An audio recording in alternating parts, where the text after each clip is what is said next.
So you guys have probably heard of the Boston Globe. Well, our house is currently on the market and it was featured in the Boston Globe House of the Week.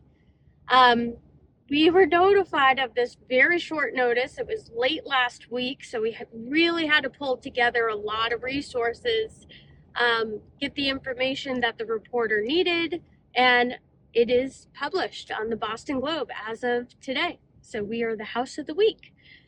So last week, the reporter contacted our realtor and she wasn't sure, is this legit? Because there are a lot of people that will try and scam realtors or homeowners. So her office did vet, yes, he works for the Boston Globe. It is a real thing.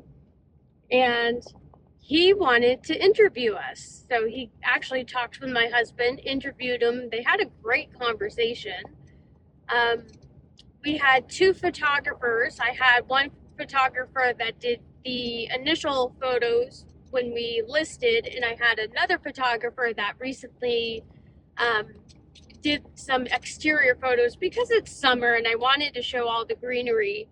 So she did some photographs for us as well. And both photographers' work was featured in the article, which I was very excited about.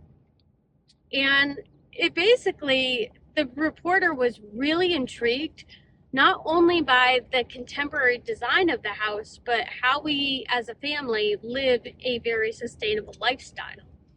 And the other cool thing is you can see parts of Vermont, New Hampshire, and sometimes even New York from our view. It is a beautiful mountain view. So if you guys want large acreage, 3-bedroom, 2-bath house with a bonus 14 by 20 studio, completely off grid, let me know, because we are actually going to be having another open house this weekend.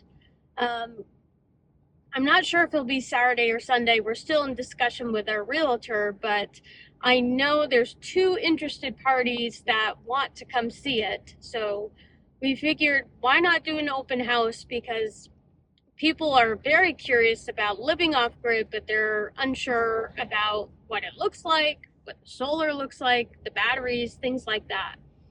And we always tell a realtor, if people have further questions, and typically the sellers are not there during showings, but as long as the buyers are okay with it, we're happy to walk people through the whole solar setup. That is not a problem for us. We are more than happy then to show them, and if I'm not going to get offended if they're like, oh, I hate the walls, I hate this.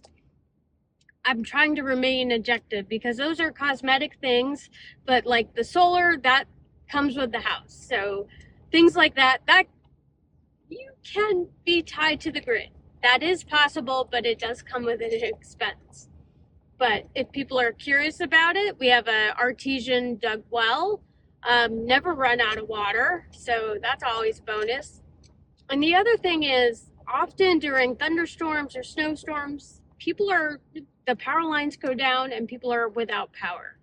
So we just turn the generator on and we have power. So we don't have to rely on the electric company to come out and, it's going to be a 4 or 5 hour wait or sometimes days before they restore power. You can just turn the generator on. Now, there are homes that are on the grid that have this capability. So I'm not saying it's only for off-grid folks, but it definitely is a perk that people often don't think of. It is just having that security of power. And we also have our chickens, and they are negotiable. So if somebody wants a full turnkey homestead with chickens on it, chickens are negotiable. If they don't want the chickens, that's cool. I could bring them with us. Or if they want some of our chickens, I could work that into the deal. But my husband was very humbled.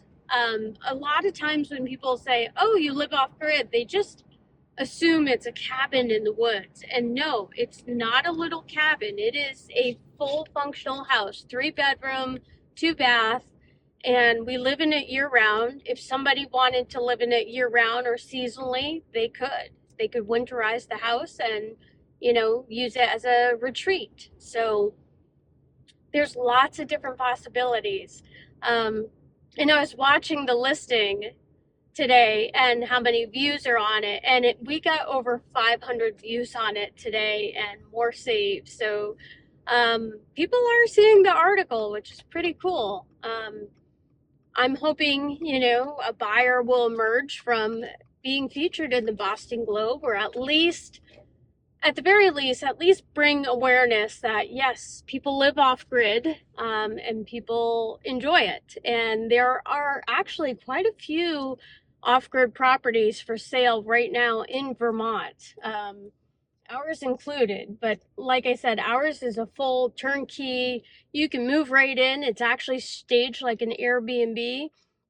We had somebody ask if we could include our furniture with it, and I never thought about that before. But yeah, in real estate, just about everything's negotiable. Just not the tractor. The tractor's coming with us, and we do have goats on the property. They're coming with us as well.